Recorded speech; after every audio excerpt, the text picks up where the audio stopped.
A drunk man kicked a starving boy into the mud, and no one helped, except the man sharpening knives in the dark. They saw the boy fall in the mud and no one moved. No one, except the man in the shadows, coffee in hand, eyes like flint. They called him a killer, a monster. But no one knew he would one day stand alone, without a word, to shield the children no one else wanted. And from that day on, the wildest story in the West began. October wind coiled through the alleyways of Ash Hollow like a noose looking for a neck. The town was barely a dozen buildings long, but it had enough shadow to hide a dozen sins, and enough silence to make you believe in hell. Down on Main Street, a 7-year-old boy stood barefoot in the dust. His shirt was torn at the collar, and the skin of his ribs clung to him like paper on a wire frame. He held out a small hand, half gesture, half prayer. "Just a crust," he mumbled. "Please."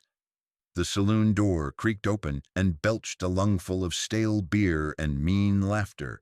A man stumbled out, fat with liquor and cruelty. Carl Dunley. Everybody knew his name, and nobody owed him a thing. He glanced down at the boy, squinted and sneered. "You again?" Then he shoved him, hard. The boy flew back like a sack of twigs and landed in the gutter. His hands sank into the mud and something sharp tore into his palm. No one moved. Not the card players inside, not the women watching from upstairs windows, not the blacksmith next door, except for the twitch of one finger. In the corner of the forge, half shaded from the orange glow of dying coals, a man sat with a tin cup. He didn't speak, didn't rise, he simply watched. His name was Silas Hargrove, the kind of man folks crossed the street to avoid. He'd once split a man's jaw with a hammer and said nothing while the blood dried on his apron. Rumor had it he'd killed 6 Confederates with his bare hands, and 3 Yankees for asking too many questions. No one knew what he believed in, but everyone knew what he didn't. Forgiveness. The boy, Toby, pushed himself up from the mud without a sound. His lip bled, his knees shook, but his eyes, they didn't cry. They just stared back at the man who hit him. Carl turned away, laughing. Toby turned too, walking down the street, dragging one shoe and a half-empty stomach behind him. His silhouette grew smaller in the dust until only the wind noticed him, and still Silas didn't move. Only when the sound of footsteps had long faded and the laughter died behind saloon doors did he stand. He drained the last of his coffee. The forge behind him hissed as a coal cracked, like a knuckle popped before a fight. He walked to his horse, pulled himself into the saddle like he'd done it 1,000 times, with the weight of 1,000 more on his back.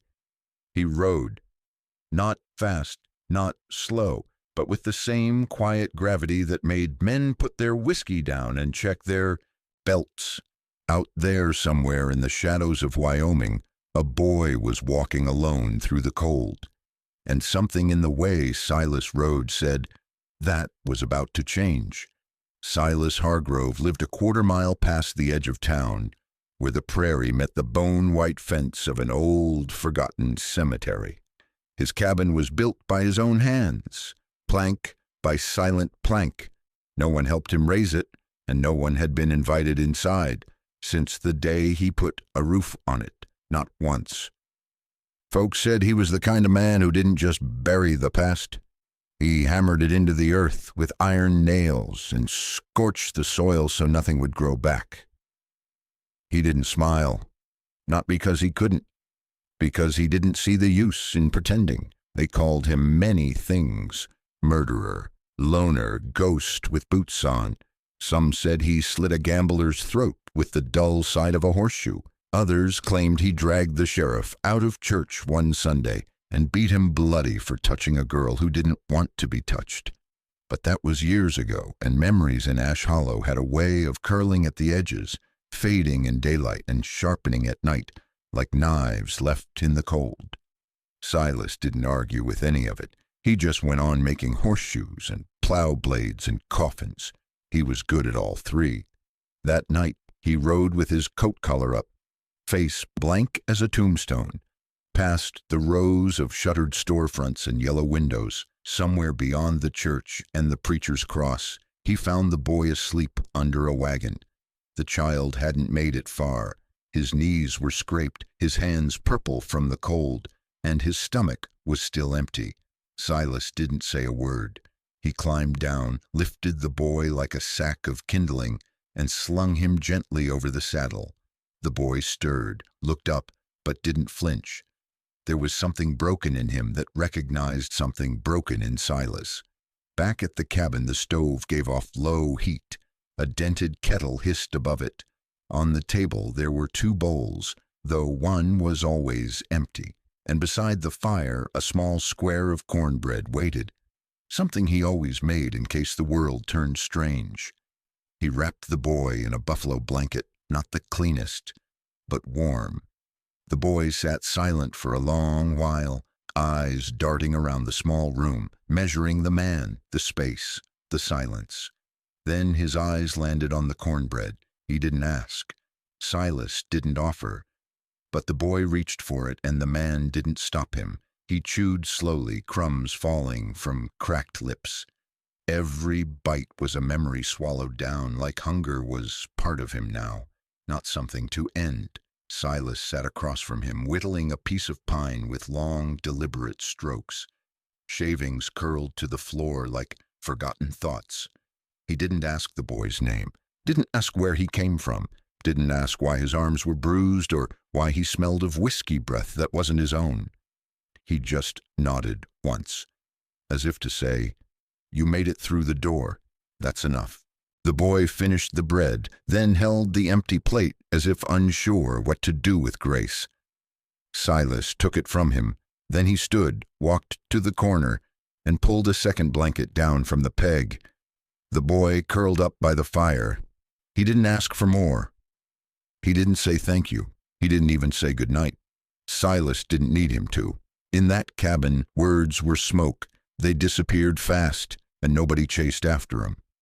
Outside, wind howled like something in pain. Inside, a boy slept, and the man who didn't smile sat with a knife in one hand, wood in the other, and a look in his eyes like he'd finally remembered what it felt like to care and hated himself for it.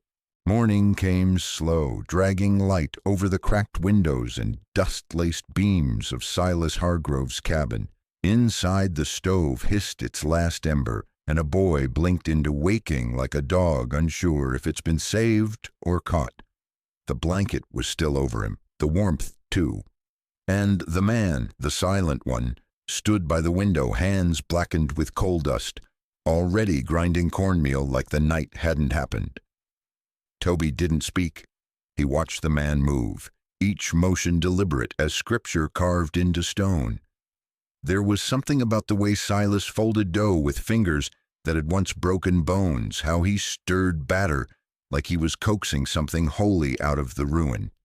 When Silas turned, he placed a slab of cornbread on a tin plate and set it on the table.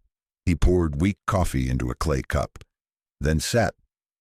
Still no words. 2 bowls again, 2 spoons, 1 silence. Toby sat opposite him, hands shaking more from memory than cold. The first bite hurt.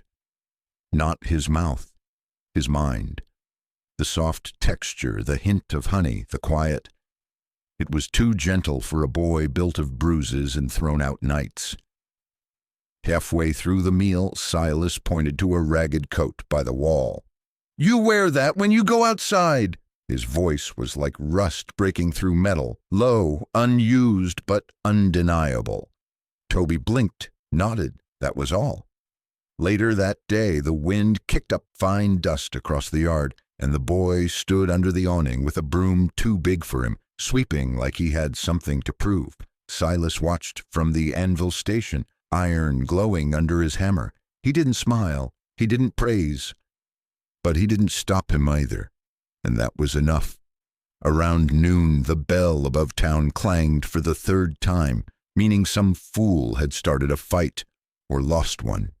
Toby glanced toward the sound but kept sweeping. He didn't ask what the bell meant, didn't ask why Silas didn't run to check like other men might. The man worked steel like he was shaping punishment. Sparks leapt, sweat rolled. Muscles moved like they remembered killing and regretted nothing. Later, the boy dragged his feet inside. His arm ached. The purple blotches from before, darker now. When he pulled back his sleeve, the bruises glared like burns left by men who called themselves fathers, or lawmen, or just hungry devils who drank too much and prayed too little. Silas saw. He didn't gasp. He didn't cluck his tongue like townsfolk did when pretending to care. He just filled a basin with warm water, unscrewed a tin of horse salve, and worked it into the boy's skin with a hand so rough it could have split bark. But his touch didn't hurt. It healed. When he was done, he wrapped the arm in linen, nodded once, and got back to whittling. The boy sat nearby, watching. Later that night, the two bowls appeared again, cornbread again, coffee, and silence. But this time, when the boy finished eating, he didn't just sit there. He said, "My name's Toby." Silas didn't lift his eyes, just blew sawdust off his carving and murmured like a prayer. Didn't ask. But his hand paused for a breath longer than before. Outside, the prairie went cold under a sky littered with hard stars. Inside, a boy with bruises slept near a fire he didn't build, under a roof he didn't earn, with a man who didn't ask but didn't let him go either. Toby's sleeve slipped one day, just a gust of wind and a rusted nail, snagging cotton thread. It didn't take much. The arm was exposed, yellowing bruises beneath skin too thin for winter. A boy's arm but marked like a drunkard's ledger, shame inked in purple. Silas didn't speak, didn't ask who, didn't ask how. He just looked once, long and slow, then went to the cabinet above the stove, pulled down a small tin with no label. Smelled of peppermint and camphor and something older, something like regret boiled down into ointment. He knelt, worked the balm into the boy's skin with those broken knuckle fingers, gentle in the way only those who've hurt before can be. Toby didn't flinch, not this time. They didn't speak about it, neither wanted to stain the air with names. That night, by firelight, the boy stirred the coals with a stick and said it. She used to sing. Silas didn't move. My ma. Her name was Etta. She worked at that saloon, the one with the red window. Still the man stayed quiet. She'd give me crusts of bread, sometimes apples, if the boss let her keep the peels. One night she ain't come back, just never did. Toby's eyes didn't tear. He'd passed that part already, somewhere between the slaps and the silence.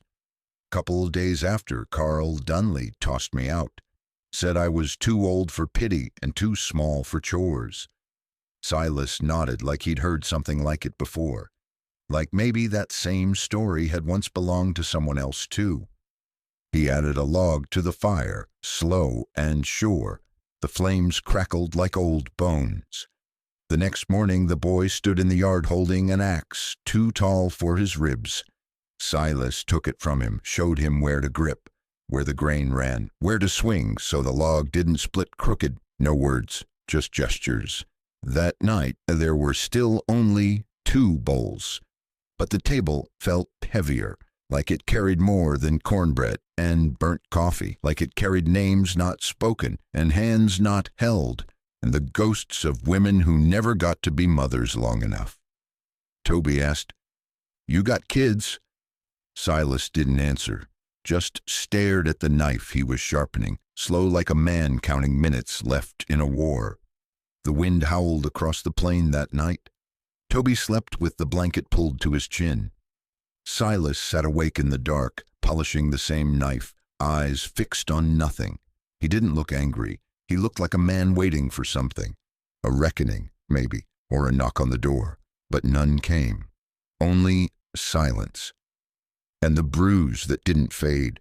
They say a small town don't forget. But that ain't quite the truth. A small town remembers wrong. It don't recall mercy. It don't recall pain. It recalls stories, twisted, chewed, and spit out under porch light and whiskey breath. Ash Hollow was no different. By the fifth morning, word had crawled out from the saloon's back alley and down through the church pews. Silas Hargrove had taken in a stray. Not a dog, not a wounded horse, a child, and not just any child, a bastard of that saloon whore, Etta. A pair of boots kicked up dust in front of Silas's forge just past noon. Black leather polished like a gambler's conscience. Deputy Clay Benner leaned one elbow on the fence, let the iron creak beneath his weight like it owed him something. Toby was inside, wiping down the old tools without being asked. The hammer was too heavy, the anvil too tall. But he did it anyway. Kids like him don't rest easy, they rest afraid. Clay spat tobacco close to Silas's boot. "You rebuilding the orphanage, Hargrove?" Silas didn't flinch, just dipped the horseshoe into the quench bucket. Steam hissed like a coiled rattler. Clay's voice slicked with venom. "Place smells like a crib. Thought you didn't like company." Silas picked up a rasp, scraped the edge clean. Clay leaned closer, voice dropping low. "Don't reckon it's safe, a boy like that near the forge. Or near you. Lot of folks remember things." Silas finally spoke, slow and quiet. "If remembering's all they got, they ought to do it honest." Clay chuckled, stepped back. "Town's talkin', Silas. Pastor says kids belong in a home, not a shack with a man that don't go to church." Silas set the rasp down, wiped his hands on his apron. "If that boy's trash," he said, "then so's the town. He just washed up earlier." Clay blinked. That kind of silence between words carried weight heavier than bullets. "You careful," he warned. "Law don't turn blind forever." But Silas just turned his back. The rasp scraped again. The forge hissed, and Clay's boots stomped off in the dust. That night, Toby ate slow, head ducked, hands shaking. He said I shouldn't be here. Silas didn't answer. He simply reached over, set the second bowl closer to the boy's hands. Then he handed him a spoon, worn smooth at the edges. "You are here," he said, "nothing more. No comfort." But the boy ate. Out by the barn, the crows were louder than usual. They always are when the world's about to shift. And across the ridge, in a house full of mirrors and empty prayers, Deputy Clay poured himself another drink and started thinking of ways to make the blacksmith bleed without getting his hands dirty. The girl had no shoes, no voice either, not one that reached above a whisper. Her dress hung in strips, barely clinging to the shoulders of a body that had known more winter than warmth. Silas found her behind the old brick kiln east of town, curled up like a foal left out in the frost. Her knees were to her chest, arms wrapped around them, head down. A bruise the shape of a boot heel purpled her thigh. He stood for a long moment, watching from where the dry weeds met the red clay. She didn't run. She didn't even flinch. The way some kids don't when they've already run out of places to run to. The wind came down from the basin, sharp and biting. His coat flapped once behind him. The forge hammer still on his belt, streaked with soot. The girl looked up, eyes wide but dry. She didn't beg, didn't explain. Silas stepped forward and held out a hand. Just that. She hesitated, then reached for it with the smallest kind of hope, so faint it could die in a whisper. Her hand was like feathers and bone. He didn't ask her name. Names come later, when something like trust has weight. At the cabin, Toby stared. The girl stared back. Then she looked to the wood stove, then to the loaf of cornbread. "She hungry?" Toby asked.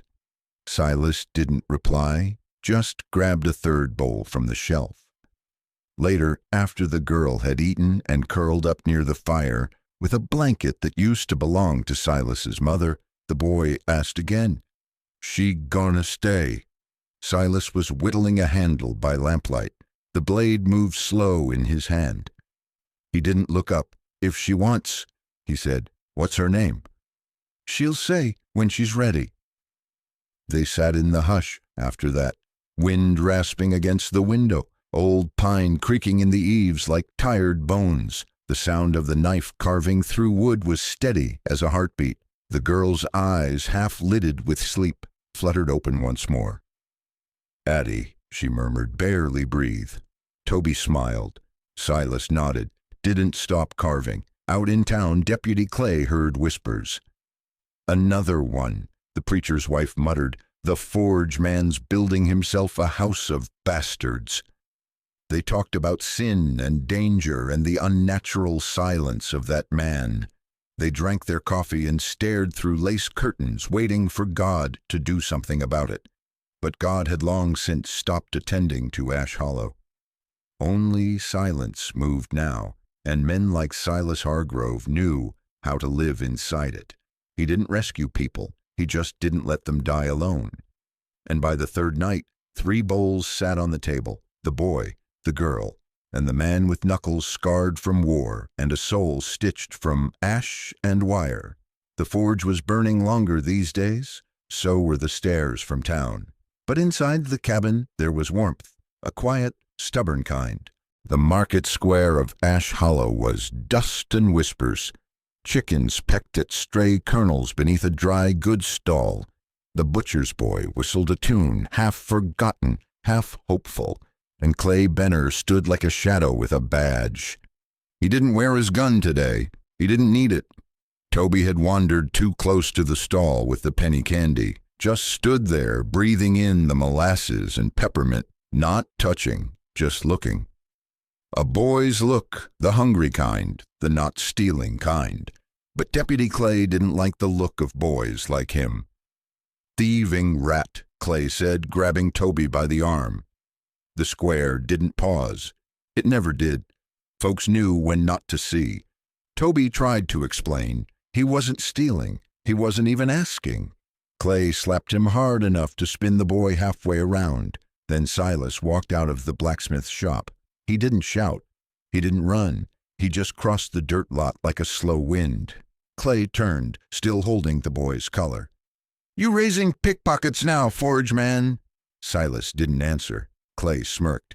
"Thought you'd figured out silence gets you out of everything. Guess not."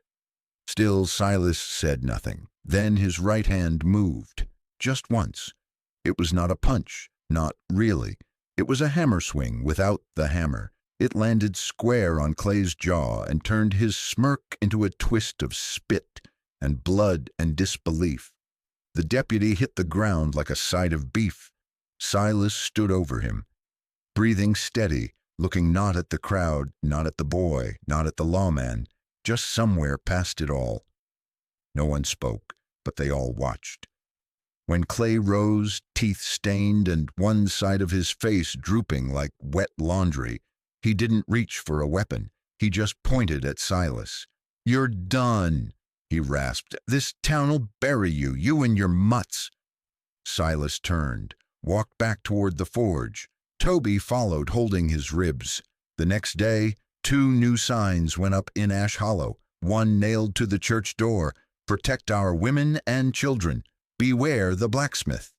The other behind the sheriff's desk: "Hargrove to be monitored for dangerous conduct." The children of Ash Hollow whispered in alleyways. The old women crossed themselves, and the preacher said something vague about wolves in the fold.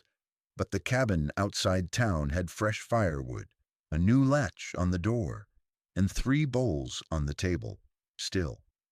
Addie looked at Silas with something new in her eyes. Not fear, not gratitude, recognition. She had seen a man once beat her brother to death and walk free.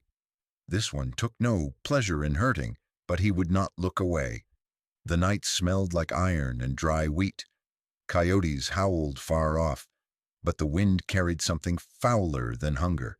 Silas Hargrove didn't sleep easy. Never had. He sat on the porch with a lantern low, sharpening a rusted hay knife just for the rhythm. Inside, Toby and Addie were curled up near the fire, limbs tangled in sleep. Peace and children never lasted long. Silas knew that. Then the horses screamed. He was on his feet before the blade left his lap. Out in the dark, flames licked the edge of the hay barn, not fast, not wild, but deliberate, controlled. That kind of fire meant men had hands on it. By the time he got to the edge of the barn, the left wall was catching. Two shadows danced in front of the flames, figures just beyond the light, heads covered in sack hoods, boots too clean for field work. Silas didn't shout. He didn't ask who sent them. He just grabbed the shovel leaning against the stable door and charged. The first man turned too late. The flat of the shovel caught him across the face, and his scream was lost in the crackle of fire. The second man pulled a knife, but Silas didn't stop. Pain meant little in the old man's bones. He slammed into the bastard's chest like a bull, knocked the air from him, and dropped him in the dirt. The fire was roaring now. The barn roof was gone, and just beyond the smoke, a shape crouched behind the well. Small, thin arms wrapped around another figure. Toby and Addie. They had dragged themselves from the cabin. Toby shielding her body with his own, huddled under Silas's old horse blanket. His hair was singed. Addie's palms were scraped raw. Silas knelt, touched Toby's head, said nothing. Behind him, one of the men groaned. Still breathing, he dragged them both inside, left the attackers where they lay, one bleeding from the nose, the other coughing smoke like a broken bellows. At dawn, he found something in the scorched rubble. Not by accident, whoever lit that fire had dropped it, a badge. The silver still gleamed in the soot. It said, Ellis Ray, Sheriff, Sweetwater County. Silas turned it over in his fingers. He knew the name. Everyone did. Ellis Ray, the lawman who vanished 2 winters ago after confronting corruption in the Ash Hollow office. Rumors said he skipped town. Others whispered he ran off with a saloon girl. But Silas remembered a wet trail of blood behind the livery yard back then. No one investigated. Clay Benner was made deputy the week after. Silas pocketed the badge, then looked toward town, toward the church steeple that caught the sunrise like a knife's edge. His lips didn't move, but something inside him stirred.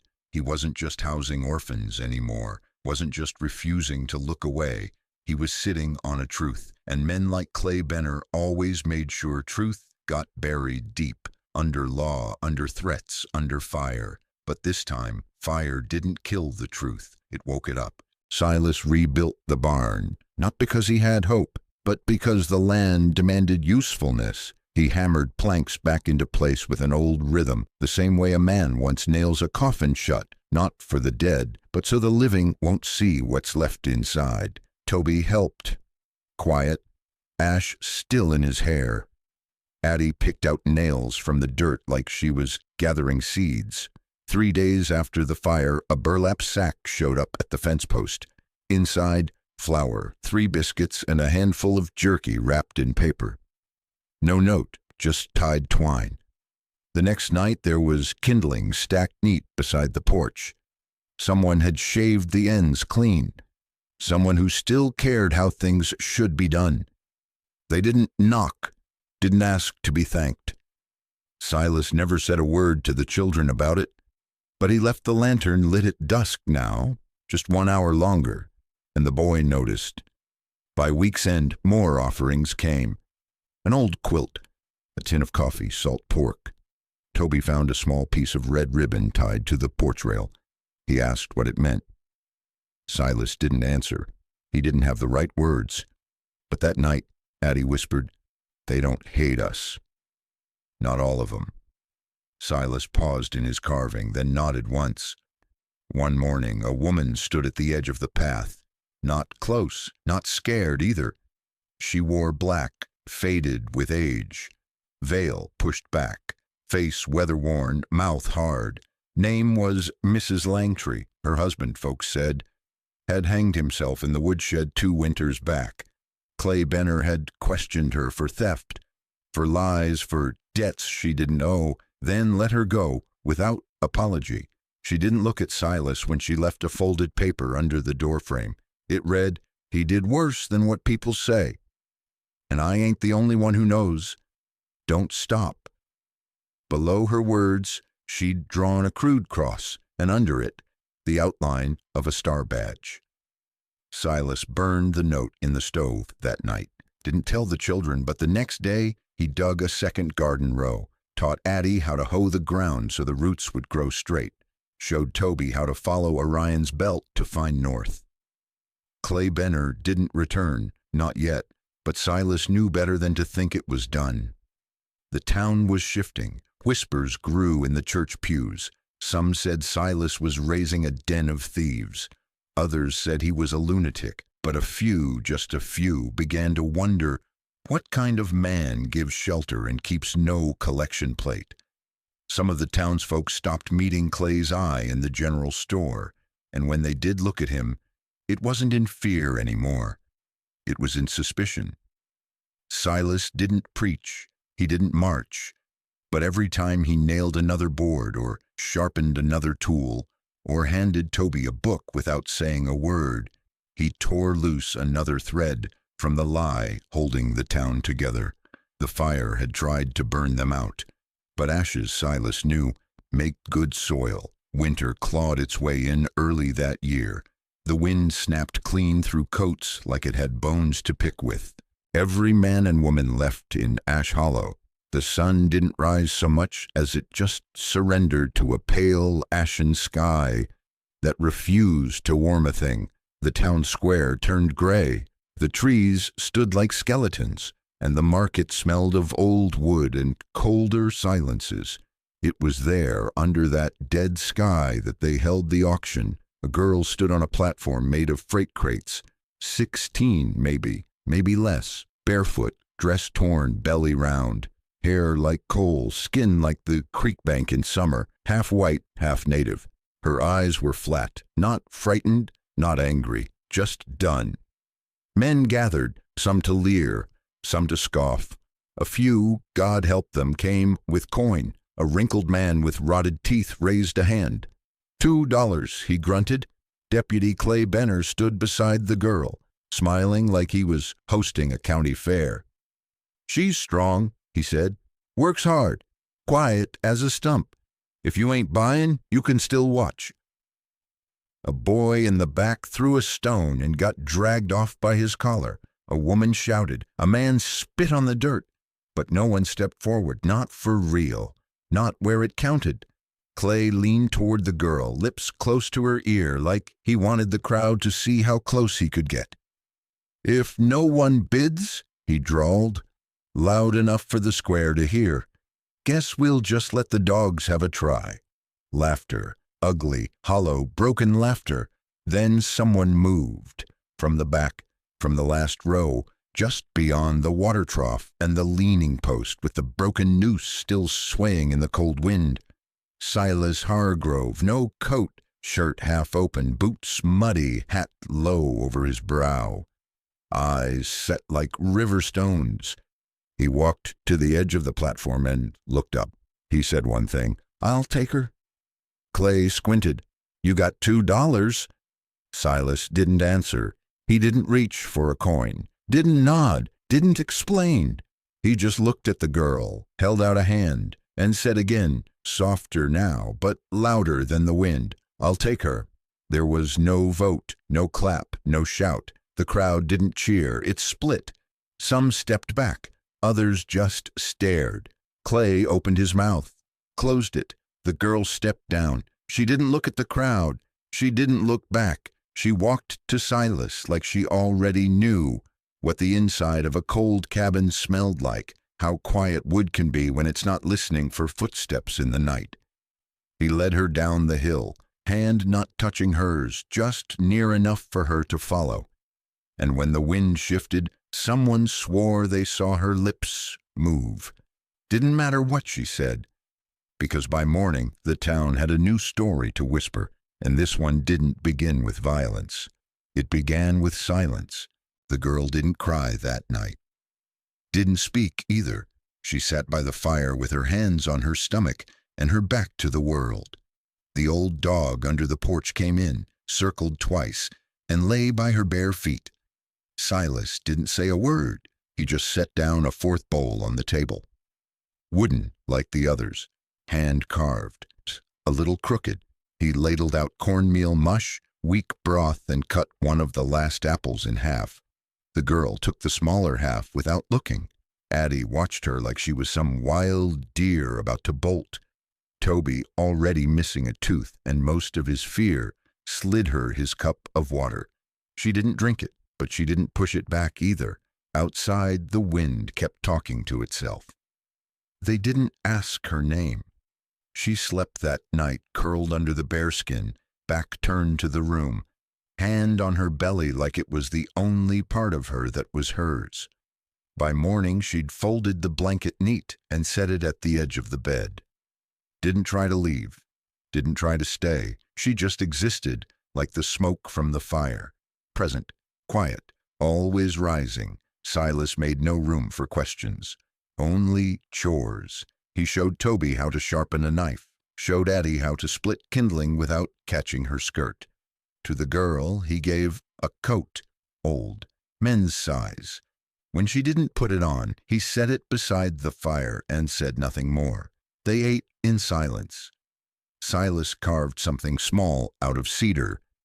Addie watched but didn't ask what it was. Later, when the girl thought no one saw, she slipped it into the pocket of her coat. That was how she spoke. Not with words, but with motion, with what she didn't return. By the end of the week, there were 4 bowls every night, one still nearly full, but cleaner each time. By the end of the second week, she brought in the firewood without being told. By the end of the third, she sat with the others on the porch when the sky went red at dusk. She never smiled, not once, but once Toby fell and skinned his palm on the step, and the girl moved quicker than anyone, wrapped it in her scarf, held it tight until he stopped crying. Then she went back inside. Silas watched through the door, didn't speak, didn't need to. Later that night, he added another blanket to her cot, and in the dark, before the fire died down, she whispered one word. Millie. Not loud, not for anyone, just enough to remember that she was still human, still real, still something before she became someone else's burden. Silas stared at the fire a long while. Then he rose, took the 4th bowl, washed it slow, and set it back on the shelf like it had always been there. The cabin held its breath that morning. Winter had come hard, snow thick enough to mute the sound of everything but the heart. Chickens hadn't laid in 3 days. The well creaked like an old man's back. Inside, the fire crackled low, and Silas stood still as a fence post, staring through the frost-webbed window. He'd known the sound before it came. Hooves, 6 of them, maybe 7, too many for coincidence, too few for an army. Toby sat at the table tracing letters in the dust. Addie peeled a potato slow like she was holding something delicate. Millie sat on the floor, legs curled, arms around her belly. Then the knock. Not a bang, just 3 slow raps, measured, like someone who wasn't asking for permission, just letting you know they were already there. Silas opened the door. Deputy Clay Benner stood at the front with 4 men behind him, all armed, all ugly in different ways. One had a badge from another county, one had eyes that didn't blink enough. The third spat a black stream into the snow. "You're harboring a whore and an outlaw bastard," Clay said. "No law in this state lets you run your own town out here."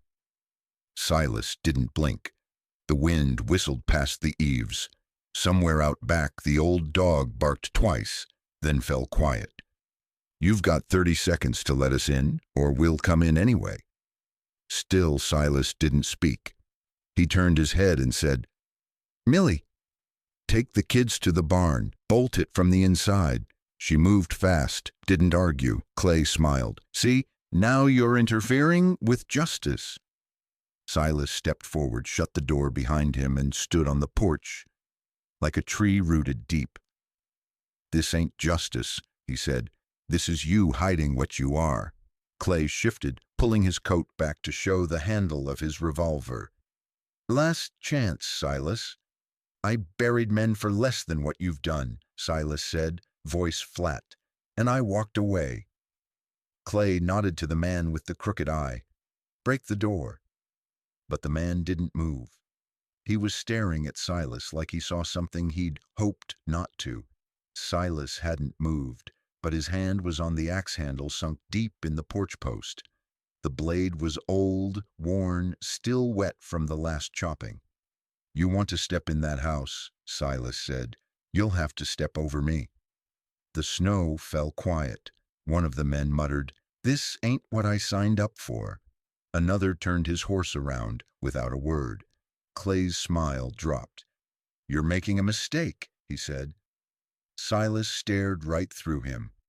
"The mistake," he said, "was you thinking no one would remember what Ellis Ray did for this town before you left him to die." Clay's face twitched. "You don't know a damn thing." "I know a badge don't make a man, and fear don't make a town." Behind them, someone else arrived on horseback. It was the old widow who'd left bread at the gate, then a rancher from the North Ridge, then another, all silent, all watching. The porch groaned under Silas' boots. He raised the axe, not high, not wild, just enough. Clay flinched. The moment cracked like ice. Then no one moved. Just wind. Just breathe. Clay backed off. "This ain't over," he said, and turned. Riding off like a kicked dog, Silas stood alone in the snow until the last hoofbeat faded. He turned, walked back inside, closed the door with a thud like the final page of a book. Millie was still in the barn. Addie and Toby stood by the fire, staring. Silas poured water into the kettle like nothing had happened. The silence stayed, thick as smoke, but it was a silence earned, and it would hold. The first bullet came with no warning. It split the edge of the door frame like a carpenter's chisel and buried itself in the log wall. Silas didn't flinch. He was standing just beyond the threshold, a coffee mug still warm in his hand, when Clay came back, this time without deputies, without witnesses, and without fear of law. He came like a man already damned, hunting someone to drag down with him. The second shot hit home. Wood exploded behind Silas. Then his right knee cracked like old timber under a plow. He went down, but not all the way. One hand hit the porch rail, knuckles white. The other kept hold of the mug until it shattered against the floor. A quiet sound in a world that had gone too loud. Inside, Toby screamed. Addie froze by the window, too afraid to move. And Millie rose with both arms wrapped around her belly like a shield, tears running without sobs, her breath too tight for sound. Silas didn't cry out, didn't cuss, didn't even speak. He pulled himself upright with just the strength of one thigh and the rage of every injustice that had ever been buried in his ribs. Clay stepped forward, breathing hard, gun still raised. "You think you're better than the rest of us?" he hissed. "You think this town gives a damn about some stray kids and a half-blood girl?" Silas said nothing. His hand reached for the hatchet left leaning by the firewood stack. Clay fired again. The bullet clipped Silas's shoulder, spun him half around. Blood bloomed through his shirt like rust through cotton, but he didn't fall. He just turned back, slow, like time had bent itself to wait. And then a shriek. Toby burst out the front door, barefoot. Tears streaked down mud-caked cheeks, arms out like he could shield a mountain with his chest. "No!" the boy screamed, voice raw. "No!" Clay hesitated just for a blink. And in that blink, Addie yanked Millie backward into the horse shed, slammed the latch behind them. Silas moved, not fast, never fast, but certain. The hatchet struck Clay's gun hand. It didn't cleave. It didn't need to. The gun dropped into the snow with a soft, shameful thump. Clay stumbled back, clutching a ruined hand, eyes wide, lip trembling. "You're done," Silas said. Behind them another sound rose, hooves again, but not from Clay's side. From the town, a dozen riders came down the path, farmers, housewives, men with more debt than pride, but just enough left to follow their gut. One of them, old Merv from the tannery, rode to the front, voice like a blade dulled on years of silence. Clay Benner killed my son. He didn't yell. He didn't cry. He just said it like a man who'd waited long enough for truth to matter, and with that, the wind changed. Other voices came. He stole from the grain union. He beat my sister when she said no. He left Ellis Ray bleeding in a ditch. Clay stepped back, tried to speak, tried to twist his story like he always had. But no one listened now. Silas stood bleeding, knees shattered, breath coming shallow, but still upright, still the tallest figure in the snow. When they came to take Clay, he didn't resist. He looked at Silas once, not with hate, not with fear, but with the hollow eyes of a man who finally saw what he'd spent years avoiding, the kind of man who stands between harm and the fragile things no one else would protect. They rode away. The snow fell again, light now. Silas sat on the porch step, breath fogging in the cold. Toby huddled at his side like a pup returned home. He whispered something, maybe a name, maybe a prayer, or maybe nothing at all. But whatever it was, it held the weight of men who don't speak much, because when they do, it changes everything. The frost came before dawn. It glazed the wooden rails of the old cabin with a thin sheen and made every breath a pale ghost wandering out into the quiet. The ground still bore the black scars of fire. Clay's men had seen to that, but Green had already begun pushing through the ash. Toby was the first to rise, 7 years old and bone thin, but he ran barefoot through the grass like the earth belonged to him. He called out the names of stars long since hidden by daybreak, names Silas had taught him by firelight, one by one. Inside, the house had changed. The bedrolls were no longer crumpled in corners. A shelf had been built, a second table added.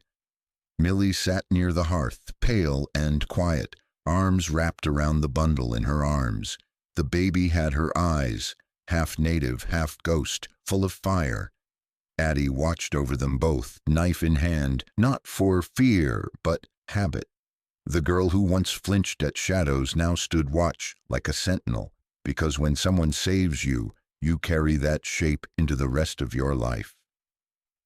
Silas moved slower these days. His leg would never heal right. The bullet had shattered the kneecap clean, and even with the herbs and wrappings brought by the townsfolk, he limped like a man with winter in his bones. But he moved still, and he built. They had salvaged redwood from the burned barn, nails from the old forge. Toby had found a hammer too heavy for his hands and dragged it 3 miles from the wreckage of a trading post. No one asked for permission. No one waited for blessing. They just began. Because that's what the broken do when given a sliver of peace. They build. The new house rose slow and crooked in places, but it held. A porch wide enough for 5, a corner for chickens, a window for sunlight. Millie hung the embroidered cloth with the letter M, stitched before the baby came, before anything was certain. Silas watched it flutter, wind tugging at the edges, and said nothing. He hadn't said much since Clay was taken. They said the marshal found 7 witness letters waiting at the station, testimonies folded neat and unsigned. Enough to hang Clay 100 times over. No one knew who wrote them, but everyone knew who gave them courage to write. Some nights they left bread on the gate, eggs, flour. One man dropped off a coat, worn but clean. The same man once called Toby a street mutt. That winter the cabin never went cold. That spring no child in that house went hungry. And Silas, he never asked for thanks. He just sat on the porch each evening, one hand resting on his bad leg, the other gripping the mug that always had just enough coffee to get him through the dusk. One evening, Toby crawled into the rocking chair beside him. "Pa," the boy said, soft, "why'd you help me that day?" Silas stared ahead for a long while. Then, finally, in the hush between wind and night, he spoke. "Because once," he said, "someone looked away when I needed 'em most." He didn't say more. Didn't have to. Toby leaned his head against the man's side, and the chair creaked beneath the weight of a shared silence. And somewhere in that quiet something old died, and something new, barely visible but alive, took its place. A man no longer alone, a boy no longer begging, a home no longer silent. Out beyond the hills, coyotes called low and long, but for the first time no one was afraid, because the man who didn't flinch, didn't run, didn't kneel, was home, and the house he built with his pain and patience would hold.